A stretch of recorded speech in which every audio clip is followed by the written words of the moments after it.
Alan, Steve, and I were at this pub with the video crew, and we had some lunch, had a couple beers, and then we went out onto the back patio. They had a nice stone patio. There was a wall, stone wall that stood against the Thames River there, and there was a nice view.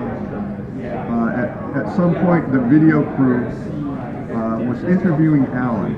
They had him sitting on a bench against the wall and asking him all kinds of questions. Well, Steve Bissett and I stood off to the side, maybe, I don't know, 10 feet to the left of Alan.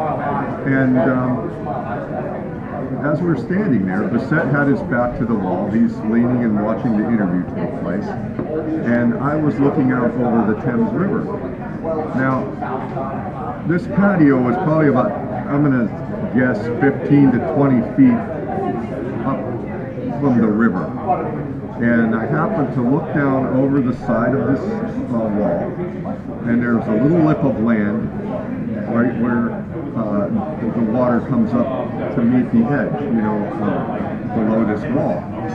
And I'm looking down, and I see what appears to be a human pelvis bone sitting on the lip of, real close to the wall at the bottom, by the river. And I'm looking at it, and I turn to Steve and I say, Steve, that looks like a human pelvis bone. And he looks down and he looks at it and he goes, it is a human pelvis bone. And we're thinking, well, that's pretty weird. How often do human pelvis bones wash up on this little bit of land outside of the pub where Jack the Ripper hung out, right? And we thought, well, we should probably tell somebody. And the guy that was the manager or whatever he was of this place happened to come walking out, and we said, hey, you've got a human pelvis bone sitting down there. And, he looked down and he goes, oh, it is a human pelvis bone.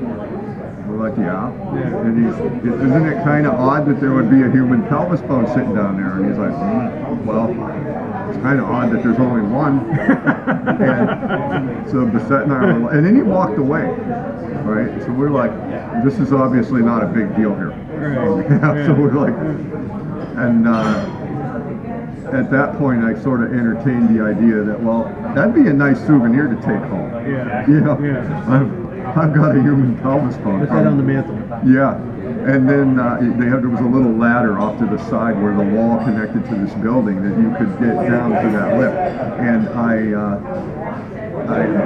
really thought about it. And then I thought, well, I'm not going to put myself in the position of having to explain to someone in British Customs on the way home that how I came across it being in possession of a British pelvis bone that I'm smuggling out of the country. So I decided against that. But what a great conversation beside me when somebody comes down and says, are you sure my Eisner, my Harvey, or this is my pelvis bone? Here's the pelvis bone. In a place of prominence. I think the pelvic thrust of that story was that it was a pretty hip bar. Yes. Yeah. Cha-ching. Now I understand you have a giveaway, Rich. I do have a giveaway. To the first person in the comments below that can tell me what my friend John Toddleman is drinking, you're going to get a free signed, slabbed copy of Swamp Thing. I think it's 9.4. But it's a signed John Toddleman Swamp Thing. It's a beautiful piece. You're going to love it. Remember what I always say, buy comics, read comics, slab comics make great coasters.